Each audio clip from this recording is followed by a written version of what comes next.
naikkan suaramu di hadapan Tuhan. Mari sembah Dia. Terima kasih Tuhan. Engkau tak pernah terlambat bagiku. Engkau selalu ada, bahkan di tengah badai hidup sekalipun. Gadamu, tongkatmu menjadi penghiburan bagi kami. Terima kasih.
Puji Tuhan.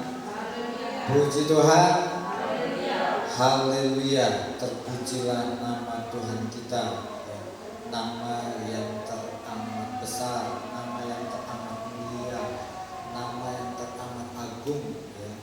Namanya aja wow, ya. Belum lagi pribadinya, karena nama itu melekat pada pribadinya, ya.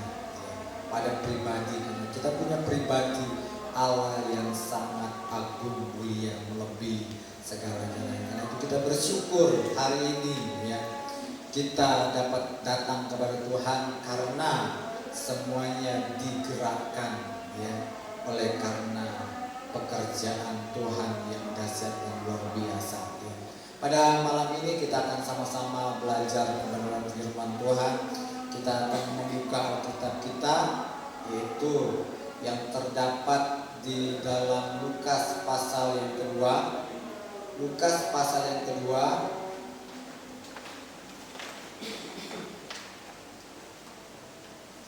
Kita akan baca bersama-sama di ayat yang ke-49 dan 50. Lukas pasal yang kedua ayat 49 dan 50. Sudah semua menemukan? Kalau sudah, kita akan sama-sama membacanya dan kita minta Roh Kudus yang akan menerangkan kita, sehingga firman Tuhan ini kita dapat rema, ya. Kita dapat profetik di dalamnya, ya. Kita akan baca di dalam nama Tuhan Yesus Kristus. 2, 3. Jawabnya kepada mereka, "Mengapa kamu mencari aku? Tidakkah kamu tahu bahwa aku harus berada di dalam rumah Bapakku?" Tetapi mereka tidak mengerti apa yang dikatakannya kepada mereka. Ya, puji Tuhan, ya. Disinilah, ya, di mana ada peristiwa di mana Yesus berumur 12 tahun, ya, pergi, ya, dari Nazaret, ya, pergi ke Yerusalem, ya, untuk merayakan hari Paskah. Berarti yang ke-12, ya, berarti Yesus pergi bersama dengan orang tuanya yang ke-12 kali setiap tahun, ya. Nah, kita tahu, ya, setiap tahun ada berapa hari perayaan yang harus mereka pergi ke Yerusalem. Dan pada waktu di umur 12 tahun, di situ ada peristiwa di mana orang tua, ayah dan ibu ternyata, ya, secara tidak sengaja, ya, lupa, ya, untuk melihat keberadaan anaknya sebelum berangkat. Mereka orang tua ini lupa memastikan keberadaan anaknya ini ada atau tidak ada sebelum mereka berangkat pulang, ya. Pada akhirnya, ya, ketika mereka dalam perjalanan, ketika didapati anaknya tidak ada, maka mereka dengan cemas mencari di seluruh kota Yerusalem, ya. Mencari dengan cemas, itulah orang tua. Tetapi, ya, dengan kaget orang tuanya dapat menemukannya, ternyata Yesus tidak pergi kemana-mana ataupun Yesus tidak diculik. Dalam masa anak-anak, walaupun Yesus ditinggalkan orang tuanya, namun di sini kita melihat tidak ada satupun penculik yang berani menculik Yesus. Tidak ada satupun. Berarti apa? Berarti walaupun Yesus adalah anak kecil umur 12 tahun, berarti dia dilindungi.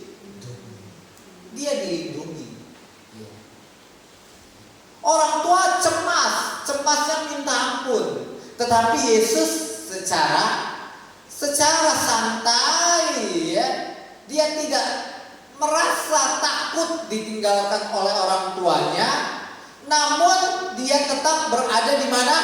Di rumah Bapakku. Ya. Di rumah Bapakku. Yesus di sini ingin menjelaskan walaupun orang tuanya meninggalkan Yesus, namun Yesus tahu bahwa Bapaknya yang di sorga tidak pernah meninggalkan dia. Ya. Itu secara jelas, ya. Yesus sedang berbicara kepada kita ketika kita mau belajar. Mengapa Yesus umur 12 tahun ketika ditinggal orang tuanya dia tidak merasa cemas, ya. Berada di bait Allah, berada di rumah. Kenapa? Karena disitulah tempat yang paling pas. Kenapa? Di dalam rumah itu dia menemukan Bapa yang sesungguhnya. Di dalam rumah, di dalam bait Allah itu ternyata Yesus menemukan seorang Bapa yang sesungguhnya yang tidak bisa dilihat secara kasat mata. Itu yang terjadi. Yang kita mesti pelajari dari Yesus, yang mesti kita pelajari dari Yesus adalah di manakah sesungguhnya Bapa kita? Apakah Bapa kita di dunia atau Bapa kita yang ada di atas? Atau Bapa kita si iblis? Kan ada 3 Bapa. Bapa secara jasmani, Bapa secara roh. Roh itu ada 2. Bapa segala pendusta. Yang kedua Bapa sorga. Di manakah posisi Bapa kita? Kalau posisi Bapa kita, ya, kalau kita memastikan kita punya iman bahwa saya punya Bapa yang sangat mengasihi, berarti apa? Orang tersebut pasti rajin ke gereja. Itu. Orang tersebut pasti rajin datang ke gereja. Itu yang terjadi. Datang ke gereja bukan hanya pada waktu apa? Pada waktu ada yang namanya kegiatan ibadah. Namun apa? Namun ya, pada waktu tidak ada kegiatan ibadah, kenapa rumah Bapakku disebut apa? Rumah doa. Rumah Bapakku akan disebut dengan rumah doa. Berarti apa? Orang tersebut pasti dapat dipastikan setiap hari dia datang ke gereja untuk berdoa. Itu yang terjadi. Saya sangat terkesan pada waktu saya mengunjungi sahabat saya yang ada di kota Semarang, ya. Saya melihat, ya, ada seorang ibu-ibu mbak yang sudah sangat tua, ya. Ya, dari dulu, dari muda sampai tua, setiap hari bahkan setiap pagi dia datang ke gereja. Pagi-pagi jam 4 dia datang ke gereja. Begitu setianya mbah-mbah itu. Dari muda dia begitu setia datang ke gereja. Kalau dia tidak datang berarti apa? Sakit. Itu aja. Kalau dia tidak datang berarti sakit. Itu yang terjadi. Orang yang memiliki iman, pasti dia tahu bahwa rumah Bapa, gereja adalah tempat di mana dia bisa bertemu dengan Bapa yang sesungguhnya yang menciptakan diri kita. Kalau orang tua secara jasmani papa mama hanya sekedar, ya, alat yang dipakai Tuhan untuk melahirkan. Tetapi sang pencipta kita cuma satu, Bapa di sorga. Itulah Bapa kita. Kita ini punya apa? Kita ini punya orang tua yang lengkap. Kita ini punya Bapa. Kita ini punya Bapa dan kita ini juga punya ibu. Siapakah ibu itu? Adalah Roh Kudus. Seorang istri digambarkan sebagai apa? Sebagai penolong. Roh Kudus digambarkan sebagai apa? Sebagai penolong. Kita ini punya orang tua yang lengkap. Yesus di sini mengajarkan, secara, kalau kita mempelajari Yesus, kita akan mengerti bahwa Yesus adalah anak. Dia punya orang tua yang resmi secara jasmani maupun secara rohani. Resmi. Itu yang terjadi. pun belajar untuk menghormati orang tuanya. Menghormati orang tuanya. Walaupun apa, orang tuanya yang salah, yang lalai mengajak Yesus untuk pulang ke rumah. Lalai. Namun Yesus tidak pernah berbantah-bantah terhadap orang tuanya. Yesus hanya menjelaskan bahwa aku harus ada di rumah Bapakku. Memang kau adalah Bapakku secara jasmani, mamaku secara jasmani. Tapi aku juga punya yang namanya orang tua rohani yang menciptakan saya. Itu yang terjadi. Yang menyuruh saya untuk datang ke dalam dunia ini. Itu terjadi. Kita harus ingat kita punya orang tua yang sangat mengasihi kita.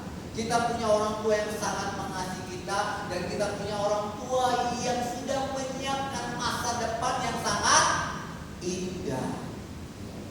Yang sudah menyiapkan masa depan yang sangat indah. Baik di mana? Baik di dunia ini maupun di akhirat. Dia sudah menyiapkan masa depan itu, jangan ragu.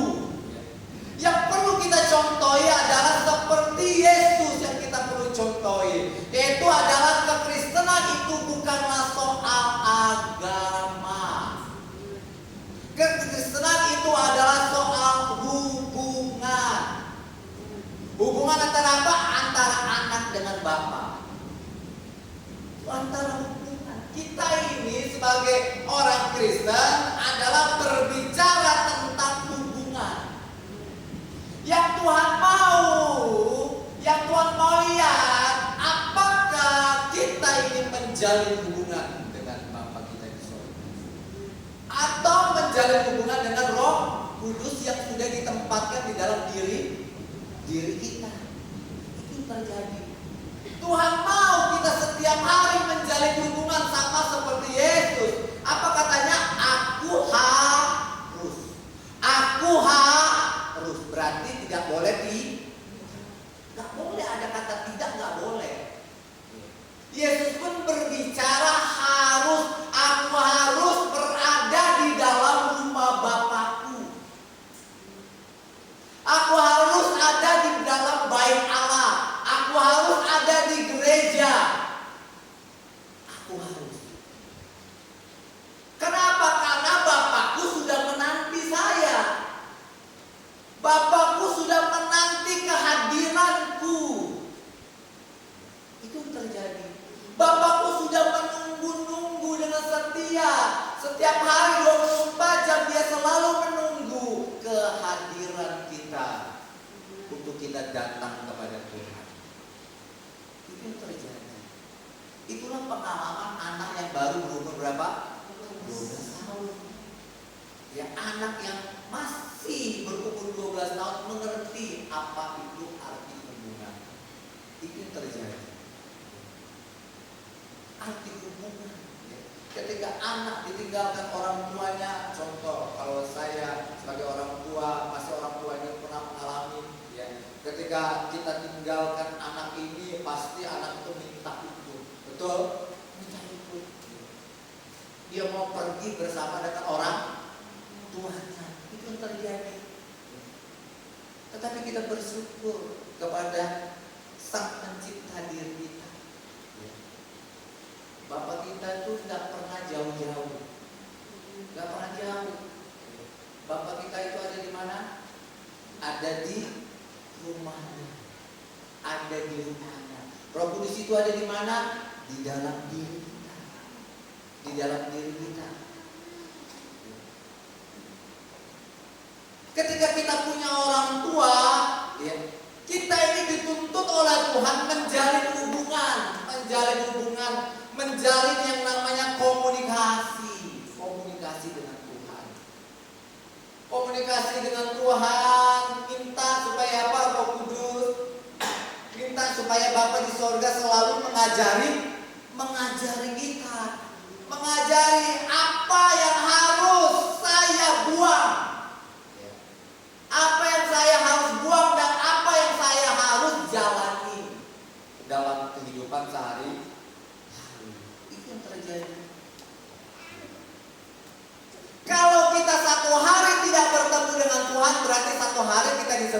sebagai anak yatim piatu.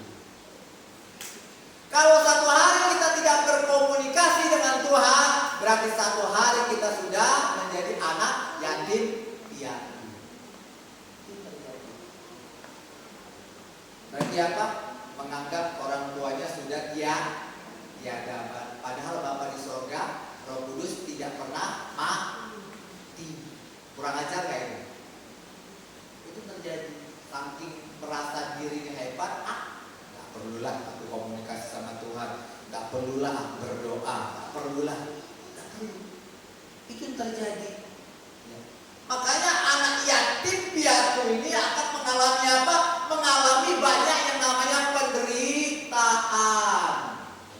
Anak yatim piatu akan mengalami banyak penderitaan. Itu yang terjadi.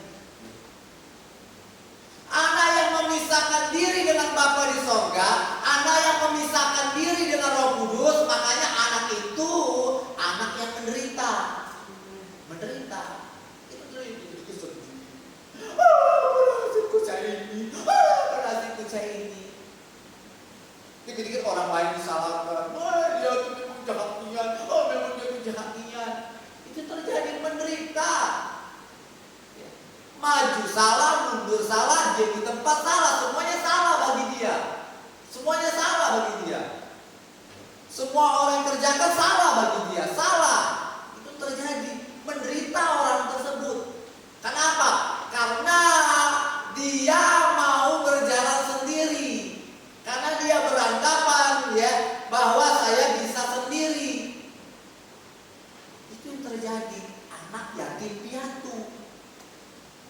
Merasa dia hebat, bisa melakukan semuanya sendiri. Itu terjadi. Berbahaya. Apalagi kalau anak itu sudah semakin pinter. Sudah semakin pinter. Nggak butuh lagi hubungan dengan Tuhan. Kalau orang tersebut sudah sekolah tinggi, apalagi sudah STH, masuk sekolah kita, dia sekolah STH, MTH, bahkan ya dia sampai dapat gelar dokter Andes lah ya, sampai S3.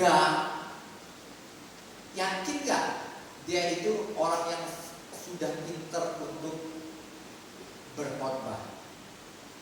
Dia khotbahnya pasti sistematika. Betul atau tidak? Betul. Orang tersebut bisa gak menyampaikan firman Tuhan sebaik-baiknya, seindah-indahnya tanpa doa? Bisa nggak? Bisa nggak? Bisa. Orang-orang tersebut itu bisa. Kenapa? Tuhan sudah kasih yang namanya talenta. Tuhan sudah kasih yang namanya talenta. Orang tersebut tetap dia akan pintar menyampaikan kata-kata yang indah. Itu yang terjadi. Kebanyakan apa? Setelah orang dikasih karunia, dikasih yang namanya talenta, maka kebanyakan orang itu lama-lama apa? Nggak usah lah, tanpa doa itu nggak usah. Aku kan sudah biasa melayani. Itu yang terjadi. Tetapi di sini mengajarkan sama seperti dialami oleh Yesus. Apa dikatanya? Aku harus berada di dalam rumah Tuhan. Aku harus berada di rumah Tuhan. Sehebat pun apapun Yesus harus apa? Harus dia menjalin hubungan dengan Roh Kudus, harus menjalin hubungan dengan Bapa di sorga. Karena aku anak harus dengar-dengaran pesan Roh Kudus, anak harus dengar-dengaran pesan dari Bapa di sorga. Apa yang menjadi kehendaknya? Aku harus dengar-dengaran. Itu saja. Yesus ini orang yang sangat pintar, dia juga bersekolah, berpendidikan. Namun apa? Yesus tidak menggantungkan pelayanannya, tidak menggantungkan pelayanannya kepada pendidikan yang tinggi. Karena apa? Yesus disebut guru karena dia sudah belajar. Bukan sembarangan orang panggil guru, dia harus sekolah. Pendidikan orang Israel itu berat pendidikannya, karena dia disebut guru. Tetapi dia tidak mengandalkan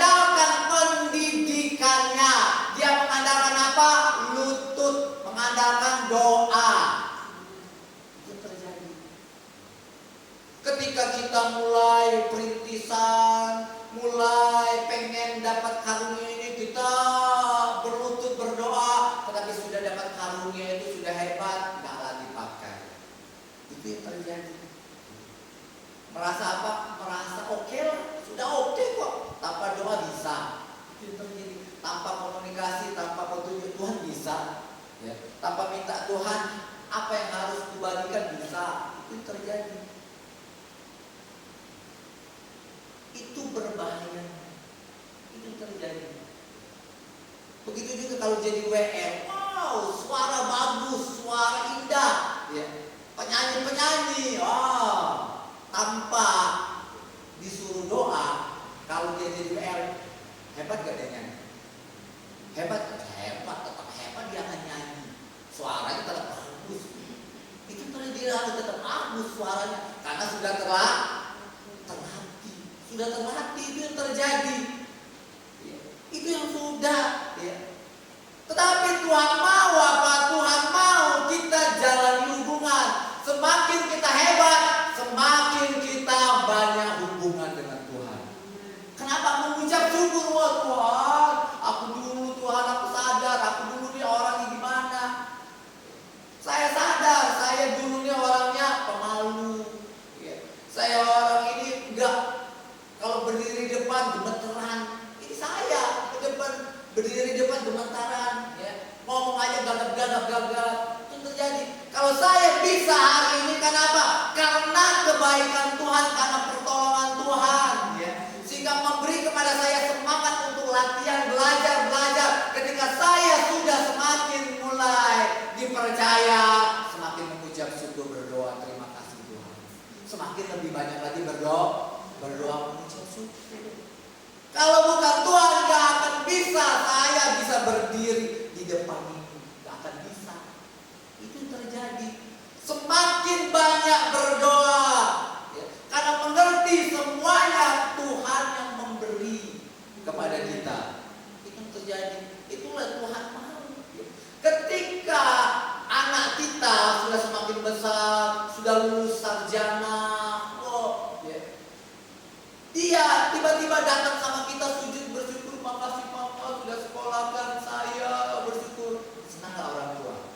Bapak Nadab senang gak punya anak seperti itu? Senang, pasti senang, bersyukur, makasih. Tanpa mama bapak gak mungkin saya bisa sekolah tinggi. Itu yang terjadi. Makin apa? Makin banyak dekat sama Tuhan, apa? Ucapannya hanya mengucap syukur. Mengucap syukur. Soal Tuhan tambahkan lagi, gak usah perlu lagi, gak usah diragukan lagi. Pasti Tuhan akan tambahkan.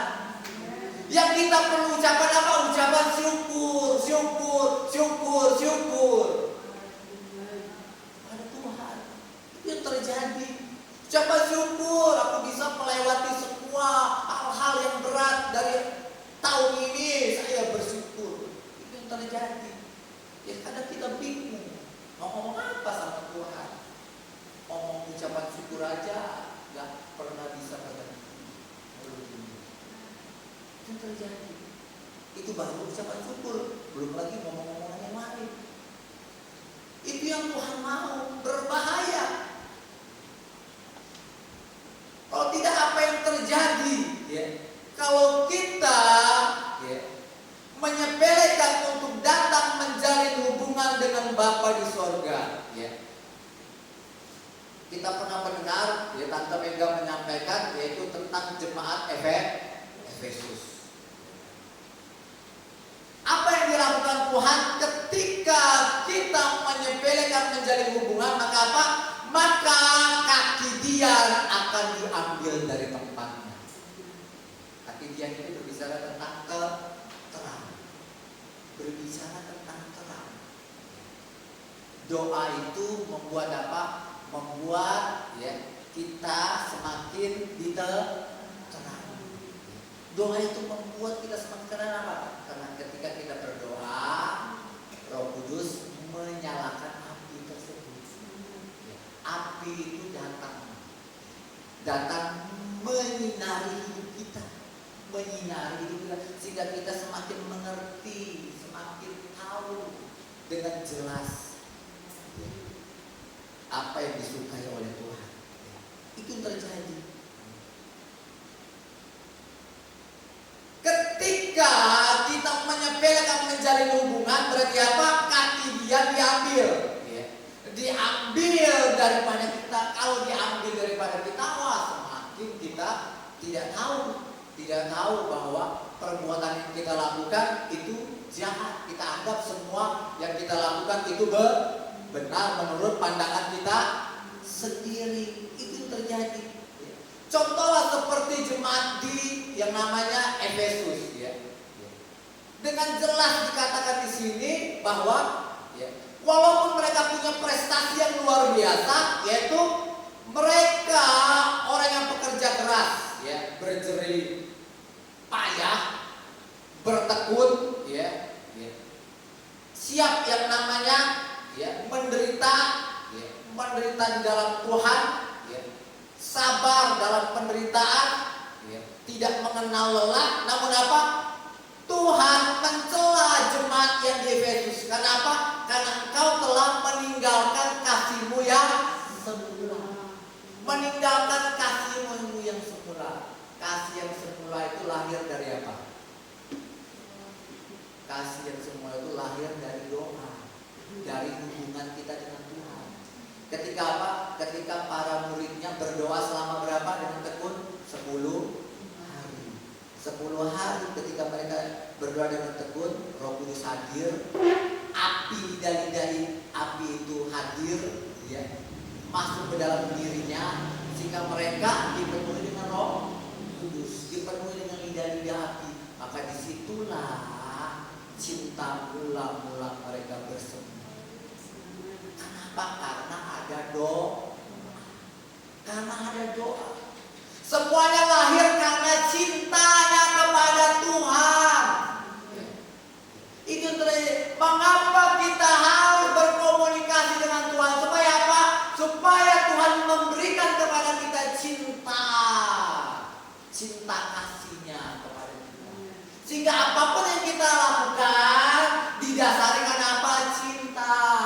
Bukan karena kebiasaan. Itu yang terjadi. Itulah jemaat Efesus melakukannya karena kebiasaan. Sudah merasa dirinya biasa melakukan hal-hal yang hebat ini biasa bagi jemaat Efesus. Hal-hal yang gampang bagi dia, hal-hal yang gampang. Namun Tuhan benci kalau kita lakukan karena kebiasaan. Kalau kita lakukan karena rutinitas, Tuhan benci. Namun Tuhan mau kita lakukan semua hal yang baik karena apa? Karena kita sayang sama Tuhan Yesus. Karena kita sayang sama Tuhan Yesus. Kenapa? Karena saya tidak mau hubungan saya sama Tuhan Yesus terpisah. Karena saking sayangnya aku tidak mau. Cukuplah apa? Cukuplah cinta kasih yang begitu mesra antara Yesus dan Bapa terputus oleh karena akibat dosa. Cukup itu, ya. Cukup itu yang dialami oleh Yesus. Jangan sampai apa? Jangan sampai kita mengalami sama seperti Yesus. Cinta kasih itu terputus. Itu terjadi. Makanya pelarian yang kita lakukan jangan sebagai kebiasaan atau sebagai rutinitas atau sebagai tugas. Ini kan cuma tugas. Ingat, kita lakukan itu karena cinta. Bagaimana kita supaya dapat cinta yang semakin besar? Gak ada cara lain, cuma doa. Rajin berdoa, baik doa di rumah maupun doa di gereja. Semakin kita lakukan itu, semakin kita banyak berdoa di rumah, di kamar, dengan sembunyi. Terus kita juga setiap hari datang ke gereja dan berdoa, yakin Tuhan yang mengatakan ini tidak pernah dia lalai menepati janji. Yakin pasti cinta kita sama Tuhan makin membara, makin berapi-api di dalam Tuhan. Maupun apa? Maupun orang mau menyakiti kita, Gak akan bisa menghancurkan hubungan kita dengan Tuhan. Walaupun gereja ini banyak persoalan, walaupun di dalam gereja ini ada orang yang tidak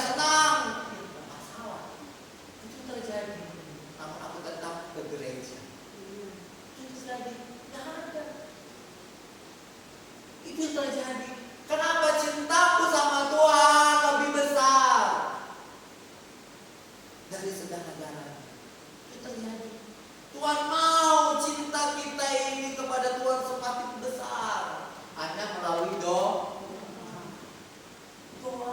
Sehingga api itu semakin menyala di dalam hidup kita. Ketika api itu semakin menyala, cinta kita semakin besar.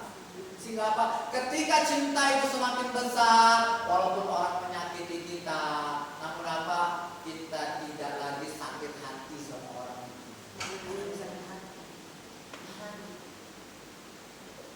Buat apa kita sakit hati sama orang itu?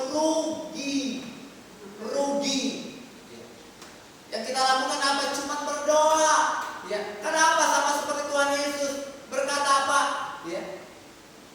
Ampunilah mereka karena mereka tidak sadar atas apa yang mereka perbuat. Mereka nggak sadar. Kenapa mereka nggak sadar melakukan kesalahan? Nggak sadar kenapa? Karena mereka menyepelekan doa. Itu aja. Kalau ada orang menyakiti kita dan berkata dengan tingkah laku sudah ngomongin baik-baik tetap nggak mau, jangan sakit hati. Itu aja. Itu terjadi. Orang tersebut kenapa bisa begitu? Ya karena mereka menyepelekan doa. Itu aja. Karena itu rugi. Rugi itu yang terjadi. Kita ini melayani kepada Tuhan, Kalau orang itu nggak mau, jangan kita merusak diri kita. Kalau orang itu nggak mau ikuti Tuhan, jangan merusak diri kita. Jangan kita sakit hati sama orang itu. Jangan kita kecewa dengan orang itu kalau mereka tidak mau mengikuti perintah Tuhan.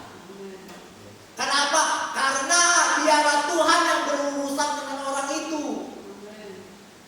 Tuhanlah yang mengurus orang. Kenapa? Karena dia miliknya Tuhan. Karena dia adalah anaknya Tuhan. Kita bukan siapa-siapa, kita hanya alatnya Tuhan. Itu terjadi. Kalau kita semakin semangat di dalam doa, itu terjadi. Kenapa kita semangat? Karena apa? Kita punya Bapa rohani, punya orang tua yang sangat mengasihi kita, yang selalu menunggu setiap hari. Apa kita semangat? Itu terjadi. Kenapa? Kalau anak, yang namanya anak, terserah dia mau sehari 100 kali, mau sehari 1000 kali ketemu sama orang tuanya, apa dilarang? Enggak kan? Enggak dilarang. Itu terjadi. Maka apa? Semakin banyak bertemu sama orang tuanya, anak ini akan semakin banyak hal yang didapat oleh anak. Itu terjadi. Kalau anak ini pengen pintar, dia harus banyak dekat sama orang tuanya. Sehingga apa? Ilmu orang tuanya disalurkan, dibagikan sebanyak-banyaknya. Semua apa yang pada orang tuanya akan dibagikan kepada anaknya. Ketika menjalin hubungan, nggak jalin hubungan nggak dapat apa-apa. Betul? Nggak jalin hubungan nggak dapat apa-apa. Itu terjadi. Makanya kalau anak yatim, anak piatu akan beranggapan, aduh, Tuhan itu jahat, Tuhan itu kejam. Itu terjadi. Anak yatim, piatu, anak gampangan, apalagi anak gampangan. Kalau dinasihati, kalau dihukum, marah-marah dia, apa aku dihukum? Ngapa kok tak boleh aku pakai ini, nggak boleh pakai ini, banyak sekali larangannya, kenapa gini. Itu anak gampangan, mudah emosi anak gampangan. Banyaknya peraturan yang itu terjadi. Kita ini anak resmi sudah diciptakan dan sudah ditebus 2 kali loh. 2 kali pekerjaan dari Bapa di sorga itu 2 kali. Dia menciptakan, dia juga menebus diri kita. Itu yang terjadi. Baik menebus kita di masa lalu, di masa sekarang maupun di masa yang akan datang. Dia menebus hidup kita. Tuhan mau kita mengerti. Itulah bahayanya kalau kita tidak menjalin hubungan. semakin redup api itu. Kalau sudah semakin redup api itu, maka semua hal kita tabrak-tabrak aja. Kita anggap semuanya benar. Itu yang terjadi. Jangan sampai juga ya, pengalaman-pengalaman seperti orang Israel ketika berada di Mesir. Di Mesir. Tuhan juga, ya bukan Tuhan. Iblis memakai orang Mesir supaya apa? Supaya orang Mesir menjadi orang Israel yang ada di Mesir menjadi orang yang paling sibuk. Sibuknya apa pekerjaan orang Israel di Mesir? Sebagai budak. Dari pagi sampai malam harus bekerja. Sehingga tidak ada waktu untuk menjalin hubungan. Nggak ada lagi waktu untuk jalin hubungan. Itu terjadi. Iblis juga pakai cara yang sama. Iblis juga pakai cara yang sama di zaman modern ini. Iblis kasih kesibukan. Oh, kamu sibuk ini. Tapi ketika disuruh berdoa, suruh yang namanya beribadah, entar, aku cuma bisa seminggu sekali. Aku sibuk ini. Sama seperti orang Mesir, sama seperti orang Israel di Mesir. Banyak kesibukan. Ingat, kita ini pengelola. Kita harus mengelola waktu yang Tuhan berikan. Kita yang pengelola. Kita ini bukan pemilik. Bukan pemilik waktu, bukan pemilik hidup kita. Kita yang mengelola hubungan dengan Tuhan. Waktu berhubungan dengan Tuhan. Jangan banyak habiskan waktu kita dengan hal yang lain. Jangan banyak habiskan waktu-waktu untuk dunia, untuk bekerja, untuk rutinitas ini, untuk hobi bisa. Itu terjadi. Tapi untuk hubungan dengan Tuhan, Mama pendeta, Mama gak bisa. Itu terjadi. Itu berat. Kenapa? Ya. Kenapa? Alasannya secara dunia tepat, tapi bagi Tuhan sangat keterlaluan. Karena kita meniru gaya orang Israel di Mesir. Kalau orang Israel di Mesir dikasih paksaan. Tapi apa kalau orang Kristen di zaman sekarang gak dipaksa. Dia yang mengikatkan dirinya dengan banyak kesibukan. Dia yang mengikat dirinya dengan banyak kesibukan. Sehingga banyak orang ya, merasa mundur ketika jadi seorang pelayan-pelayan. Karena merasa apa? Ketika jadi pelayan banyak waktu yang harus dikurangkan. Padahal apa? Waktu itu untuk Tuhan, bukan untuk gereja. Waktu itu bukan untuk gereja. Waktu itu untuk Tuhan. Kalau ingin mengalami banyak kemajuan demi kemajuan, itu terjadi. Kitalah yang mengelola waktu. Hari ini tidak boleh diganggu. Jam ini tidak boleh diganggu. Ini waktu khusus aku ketemu sama Tuhan. Itu terjadi. Bikin jadwal, mengelola waktu sebaik-baiknya. Kenapa? Hari-hari ini sudah semakin jahat. Akhir zaman bukan semakin baik, semakin jahat. Karena itu perlu kita banyak menjalin hubungan dengan Bapa di surga, dengan Roh Kudus. Supaya apa? Supaya kita menghadapi apapun kita tetap kuat di dalam Tuhan. Itu yang terjadi. Tuhan mau kita lakukan seperti itu. Jangan sampai mundur atau jangan sampai apa? Muntaber. Muntaber apa? Mundur tanpa berita. Jangan mundur tanpa berita. Semuanya harus ada berita. Kalau tidak bisa, kasih berita. Itu yang terjadi.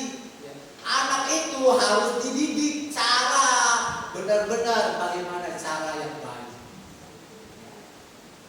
Jangan mundur tetapi maju. Semangat berdoa. Semangat cayo berdoa. Itu yang Tuhan mau bilang. Semangat untuk menjalin hubungan dengan Bapa di surga. Puji Tuhan. Demikianlah, mari kita sama-sama memberi diri kita untuk kita menjalin hubungan. Bapa itu sangat sayang sama kita. Roh Kudus di dalam diri kita sangat sayang kepada kita. Dia menantikan kedatangan kita untuk berjumpa dengan Roh Kudus. Ketika kita menjalin hubungan dengan Roh Kudus, Roh Kudus akan tambahkan hal yang lebih besar lagi, hal yang lebih besar lagi, hal yang lebih besar lagi di dalam hidup kita. Ingat, untuk bertemu dengan Bapa itu hal dalam keharusan. Untuk bertemu dengan Roh Kudus di dalam rumahnya itu adalah sebuah keharusan. Terpujilah nama Tuhan. Terima kasih ya Tuhan Yesus. Mari kita angkat pujian Tuhan hadir di bait suci. Ingat, Dia hadir di tempat ini. Dia selalu hadir di dalam hidup kita.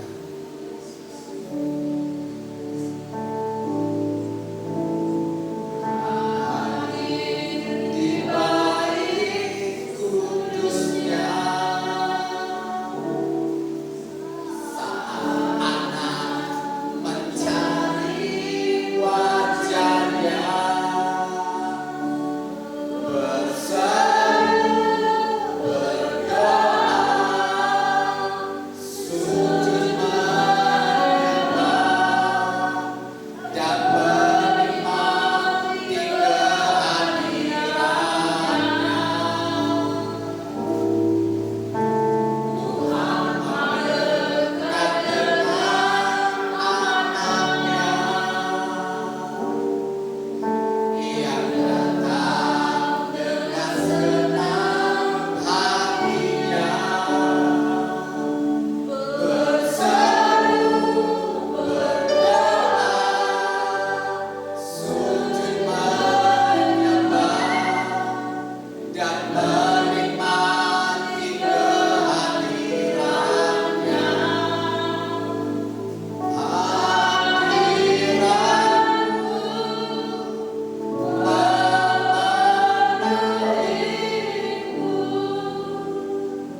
maju tidak mundur Tuhan.